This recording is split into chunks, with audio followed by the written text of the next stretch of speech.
I have always hated these memorial broadcasts. 500 cycles, the same empty ritual. The coalition gathers, someone drones about the tragic humans, and the galaxy pretends to mourn a race that scorched itself into silence before my forebears learned speech. They say the Great War wiped every colony, that we waited decades for a signal and got only static. So we built a monument. And on the 500th anniversary, just as the eulogy reached its most practiced sigh, every screen in the chamber went red. Thousands of signals from coordinates that shouldn't exist, all carrying the same line. Reports of our extinction were greatly exaggerated. We've been busy. We need to talk. That recording came from Varuxun, delegate of the Va Empire, who was standing in the memorial chamber when every screen turned red. For 5 centuries, the coalition believed humanity had wiped itself out. The Great War scorched Earth, the colonies fell silent, and the galaxy closed the file. Then, on the exact anniversary of their extinction, a coordinated signal from thousands of hidden worlds delivered one message. They were never gone. So what were they doing for 500 years? Every Va child is taught the treaty of final silence before they learn to hold a blade. It was the document that ended the Great War, and in the Coalition's eyes, erased humanity from the galaxy.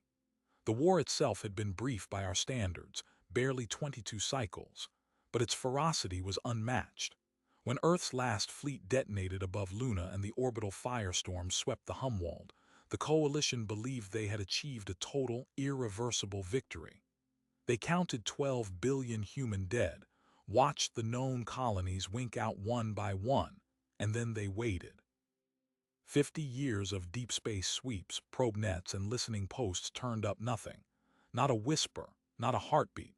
So they did what bureaucracies do, they formalized the vacuum. On the 51st anniversary of the armistice, the Coalition Council gathered and declared the human species extinct. The Va ambassador refused to sign.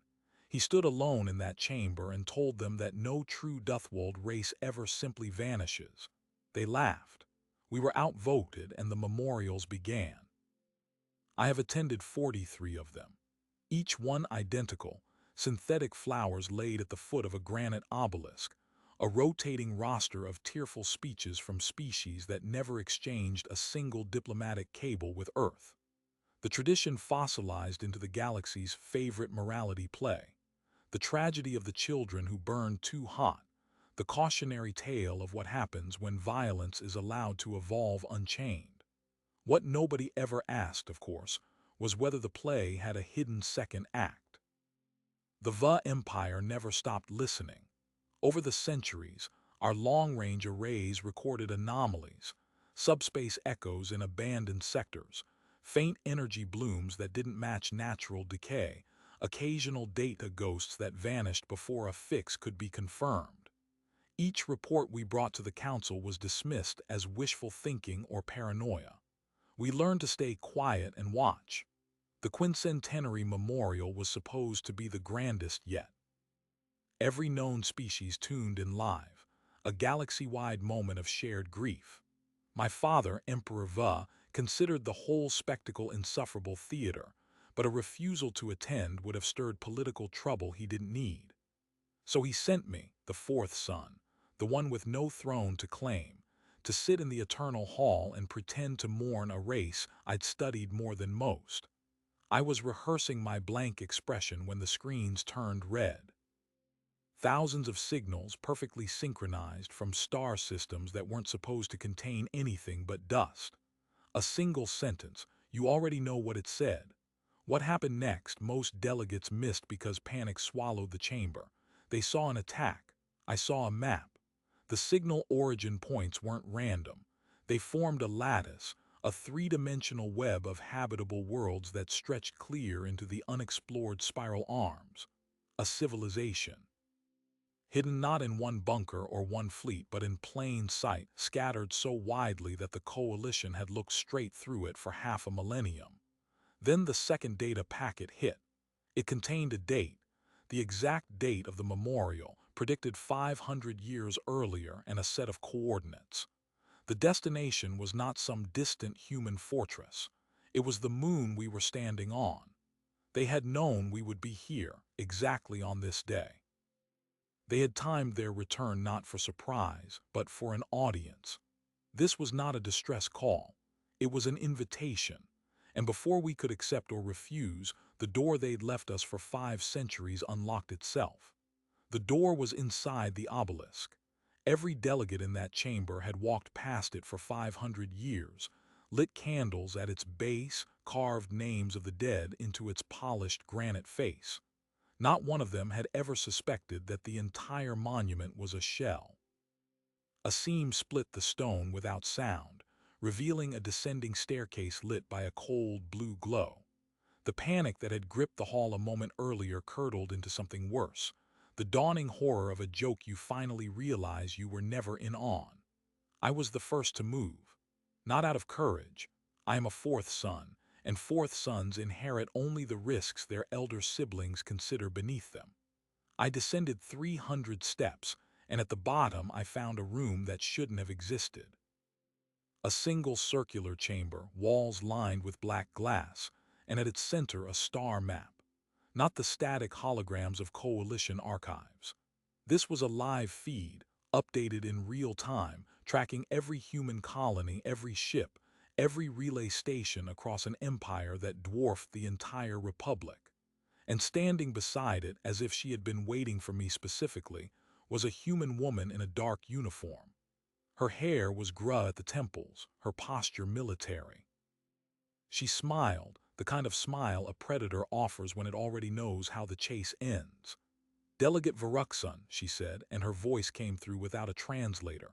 She spoke perfect Varuk, right down to the subharmonic rumbles that most species can't even hear. "Thank you for coming down. Your father would have appreciated the irony." She knew my father. She knew my language. She knew I would be the one to descend first, which meant she had been watching and listening for a very long time. I catalogue these facts with the discipline of a soldier who has walked into an ambush and wants to understand how deep the encirclement runs before he draws his weapon. "You've been here this whole time," I said. "Not me personally," she replied. "But someone like me, yes. In rotation. Every century a new caretaker. This facility has been operational since the day the Council laid the foundation stone. We helped them build it." The implications crashed over me in waves. The memorial, the galaxy's most sacred monument to loss, was a human installation. They had funded it, designed it, embedded it with surveillance and communications technology decades ahead of Coalition science. And then they had sat inside it, generation after generation, listening to every conversation, every secret, every private negotiation conducted in the eternal hall above us. The Coalition had mourned humanity on top of a listening post. She let the silence stretch for exactly 5 seconds before she continued. "I am Admiral Helena Vance, commander of the Terran Continuity Fleet. I'm sure you have questions. I'll answer the most important one first. There was no extinction. There never was. The Great War," she explained, "was never a war. It was a withdrawal. The human leadership of that era knew that the Coalition's victory was inevitable if they fought conventionally. So they staged their own destruction. They sacrificed fleets, burned cities, spent 12 billion lives, a number she spoke without flinching, to convince the galaxy they were dead. While the Coalition celebrated, the survivors vanished into deep space, into hidden worlds seeded centuries before, into infrastructure built silently beneath the noses of every observer. They took their best minds, their richest culture, their deadliest technology, and they left behind only a stage prop. "The Treaty of Final Silence," I said. "You wrote it. Drafted it, lobbied for it, and bribed 17 delegates to ratify it," Admiral Vance confirmed. "We needed the galaxy to stop looking. The treaty wasn't your victory, it was our cover. This was the pivot. Everything I had been taught and everything every other species in the galaxy had been taught was a fabrication. The human threat hadn't been extinguished. It had been perfected. I asked the obvious question, the question you are asking now: why reveal themselves? Why now, after 500 years of flawless secrecy, would they throw away the advantage of invisibility and broadcast their existence to the entire galaxy in the most dramatic way possible? Vance turned to the star map. With a gesture, she zoomed in on a region near the galactic rim, a sector I didn't recognize. Because something else is coming, she said. And it doesn't care about treaties or memorials or whether we ever fired a shot in anger. It's already consumed 3 of our border colonies. In 6 months, it will reach coalition space. And the only species in this galaxy that knows how to fight a war of extinction, the real kind, the kind where you lose everything or you claw your way back from nothing, just revealed itself for a reason. She faced me again and her smile was gone. We didn't come back to ask for your help. We came back to offer ours, but the offer has a deadline. The deadline was 72 hours. Not from when she told me. From the moment the signal hit the memorial chamber. She had already subtracted the time I spent descending the stairs, absorbing the shock, and learning that my entire civilization's understanding of galactic history was a misdirection. We were down to 68 hours before the offer expired, and I was the only one in the chamber who had heard it. When I climbed back into the eternal hall, the delegates were in full rout. Half had fled through the emergency exits. The other half were screaming at aides, at security, at anyone who looked like they might have a ship within sprinting distance. No one noticed me emerge from the obelisk, and no one stopped me as I walked out. That was the first sign that the coalition's crisis response was a paper shield. It functioned only when the threat was hypothetical. I returned to the embassy and opened a priority channel to my father. Emperor Va listened without interruption while I reported what I had seen. When I finished, there was a long silence, the kind he uses to measure the worth of a sentence before he speaks it. Then he said 5 words. We prepared for this eventuality. He sent a data packet, one I had never been cleared to see, and told me to study it before the council reconvened. The packet contained military intelligence stretching back 400 years. The Va Empire hadn't just suspected humanity survived. We had confirmed it 2 centuries ago when one of our deep space patrols captured a drifting human probe. Inside it was a message deliberately addressed to our Imperial Intelligence Division. It contained a star chart, a proposed communications protocol, and a single sentence. When the silence breaks, the Va will be the only ones ready. Keep this close. My ancestors had kept it very close indeed. They had prepared war plans and diplomatic frameworks, held secret wugums, even stockpiled resources against the day humanity returned. But the one thing they had never been able to determine was what, specifically, humanity was hiding from. The probes wouldn't say. Now I knew. The threat that Admiral Vance described had no name in any coalition language. The human designation translated roughly to the Unmukkas. They were not a species in any recognizable sense. No fleet, no diplomacy, no territorial claims. They were a phenomenon, a wave of systematic deconstruction that moved through space at a predictable speed, annihilating everything above a certain complexity threshold. Organic matter was reduced to base elements. Technology was dismantled atom by atom. Planets caught in the wave emerged sterile, clean, as if sentience had never touched them at all. The Unmucks had first appeared on the galactic rim 300 years ago. Humanity had been watching them, studying them, losing scouts and probes and eventually entire colonies to them. They had learned one critical fact: the wave was accelerating, and it was aimed directly at the galactic core. Vance had shown me a projection.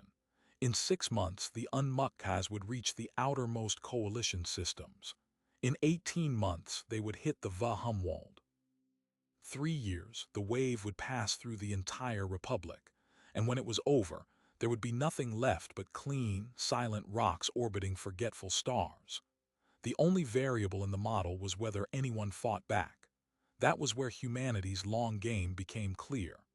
500 years of silence had not been about hiding. It had been about building. While the coalition expanded complacently, humanity had constructed an infrastructure of war that made the Great War look like a border skirmish. They had no civilian population to speak of. Every human alive was either a soldier, an engineer, or a strategist. Their entire civilization had been retooled into a single weapon, and that weapon needed ammunition.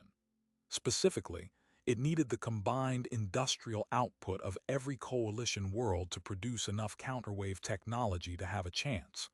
But here was the trap. The coalition's political machinery was designed for deliberation, not mobilization. To meet humanity's deadline, the Council would have to suspend every treaty, every trade protocol, every cherished principle of consensus governance, and hand over military authority to a species they had spent 5 centuries eulogizing. The optics were catastrophic. The alternatives were extinction. I spent the next day in closed session with Admiral Vance, learning the full scope of what humanity was asking. It was not a request for alliance. It was an ultimatum dressed in diplomatic language. The human fleet would engage the UNMUCCAs with or without coalition support. If the coalition agreed to cooperate, the survival odds rose to 40%. If not, the human estimate was 7%, and that 7 assumed the Va Empire acted independently, which my father had already decided we would. The wait, it gets worse moment arrived on the second day. I was reviewing the deployment maps when I saw something that stopped my breath.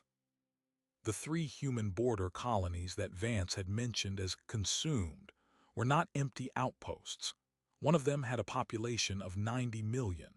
They had been erased 14 cycles ago, and humanity had absorbed the loss without a single distress call. They had let their own people die rather than break silence before the strategic moment. Whatever I thought I understood about their psychology, I had underestimated it by a factor of cold. The coalition reconvened on the morning of the 3rd day. The chamber was quiet. The panic had burned itself out, leaving behind something heavier, the weight of a decision that would define every species in the room for the rest of their existence. Admiral Vance stood at the same podium where, 500 years earlier, a human delegate had supposedly spoken for the last time. She did not repeat her offer. She simply displayed the projection, the wave, the timeline, the math, and let them stare at their own extinction plotted in clean, irrefutable curves. Then she gave them a number, 42 hours remaining. My father's voice crackled through my private comm. The Va Empire would vote to accept. A dozen species had already signaled us privately, waiting for someone with military credibility to lead. The rest were frozen, caught between fear of humanity's return and fear of the wave. If the vote split, the coalition would shatter, and the UNMUCCAs would win by default. The only path to unity was for someone to stand and name the truth that everyone in the room was trying to avoid. I stood, and that was when the lights flickered. The projection stuttered. Every screen in the chamber, the same screens that had turned red 3 days earlier, went dark for 2 full seconds. When they came back on, they no longer showed the projection. They showed a live feed from the outermost coalition monitoring station, a station that had gone silent 6 hours ago. The image was grainy, but the message was unmistakable.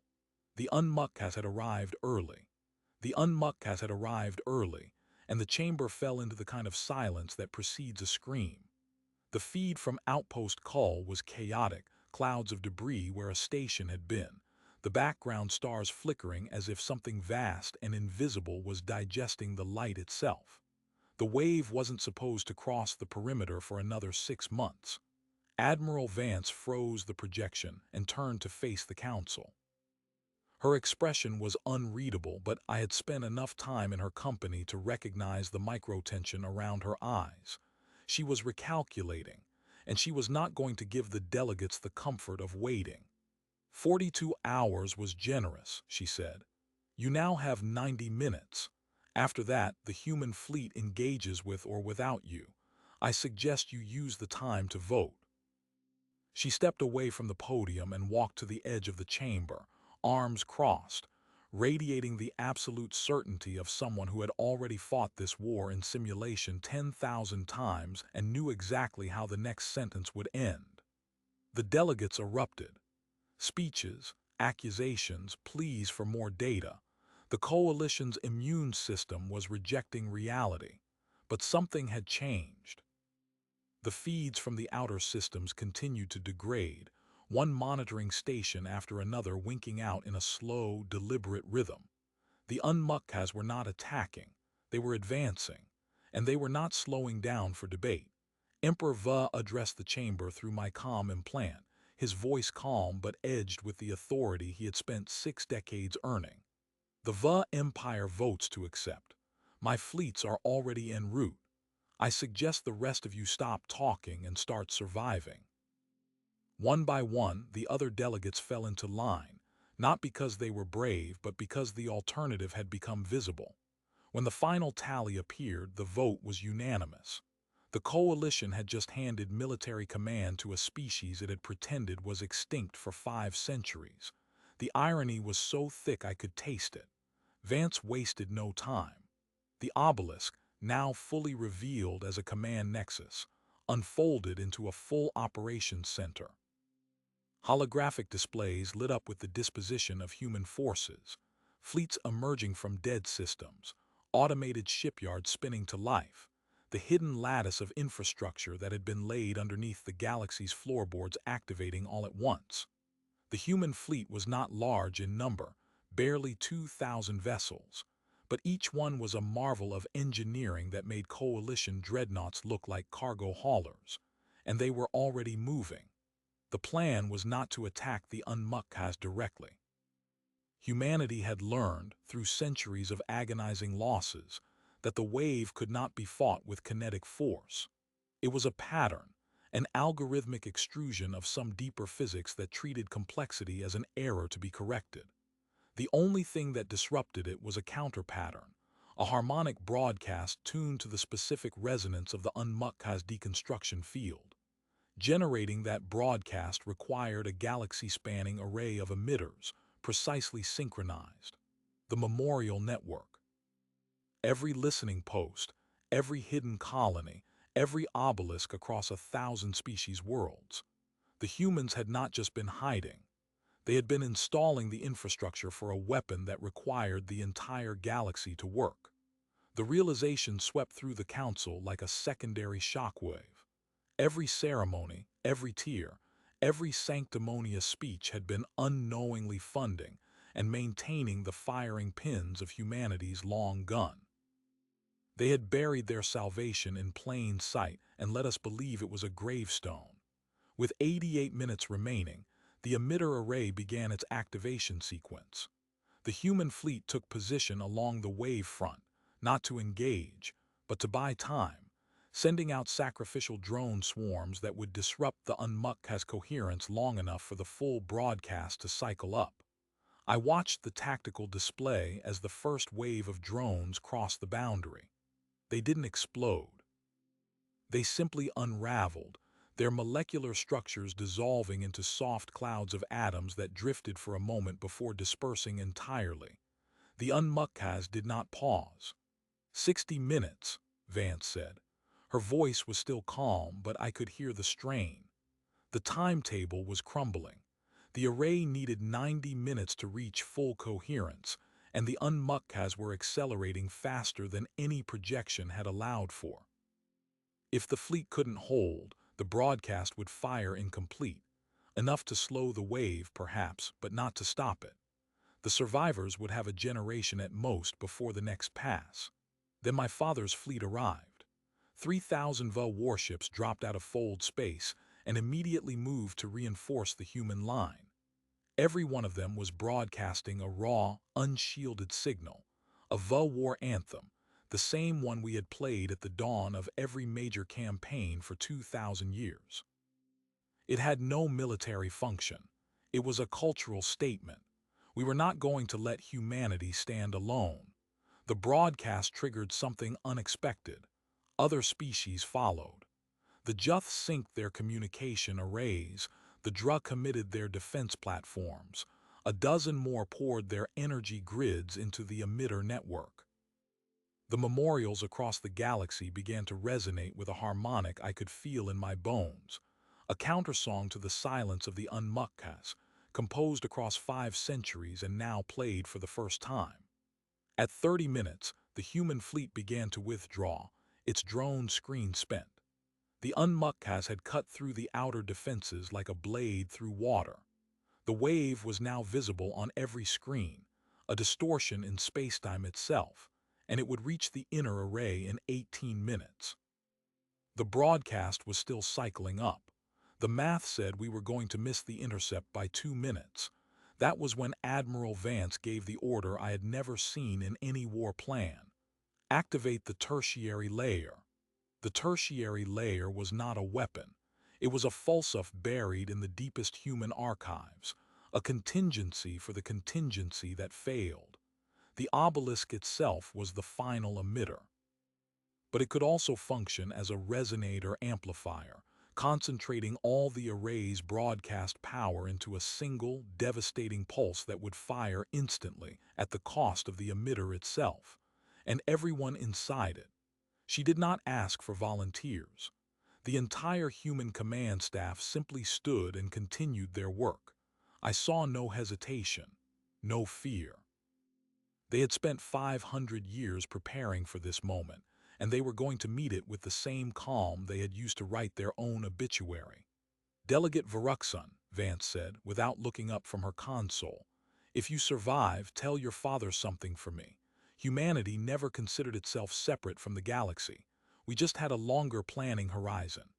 With 4 minutes remaining, the Unmukke wave crossed the final perimeter. The obelisk systems went critical.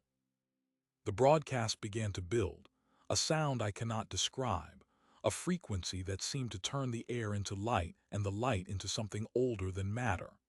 And then, at the exact second the wave touched the outer doors of the Eternal Hall, the tertiary layer fired. What happened next took months to analyze. The Unmuck wave did not collapse. It inverted. The deconstruction pattern reversed direction, accelerating away from the galaxy at speeds that exceeded every known physical law. It was not destroyed. It was sent back, like a reflection bouncing off a mirror. The human broadcast had not attacked the Unmukkas. It had redefined them as their own opposite. The obelisk was gone. The chamber above was a crater.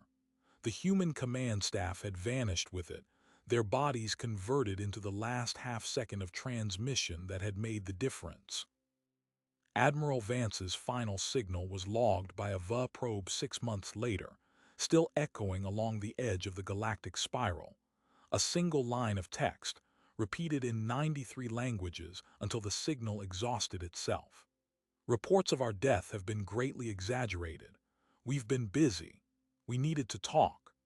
The galaxy is still trying to understand what it means that humanity was willing to wait 5 centuries to save a civilization that had forgotten them."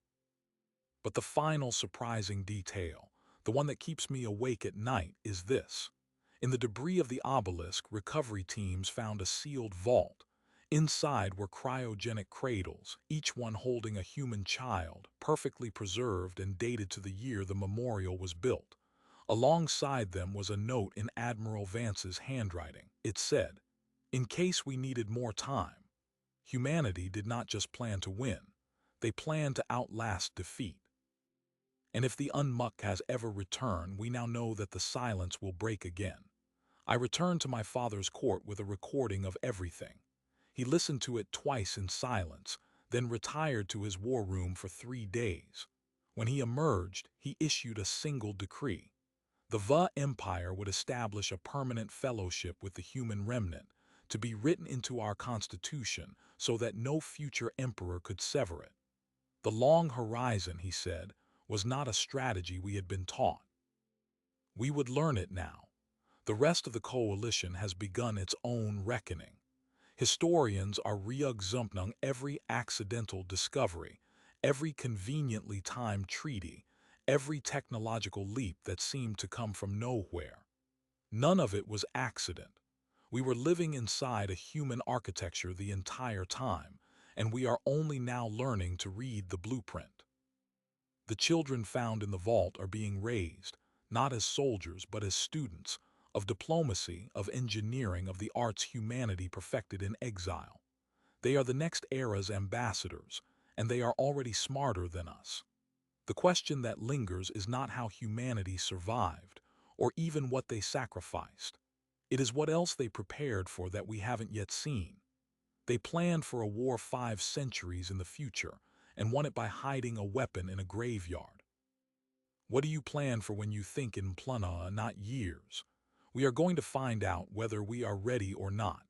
If you want to understand more about the secret history of the coalition and what else was hidden beneath our feet, subscribe and press the bell. I am Varukson, fourth son of Emperor Va, and I suspect we will be talking again sooner than anyone expects.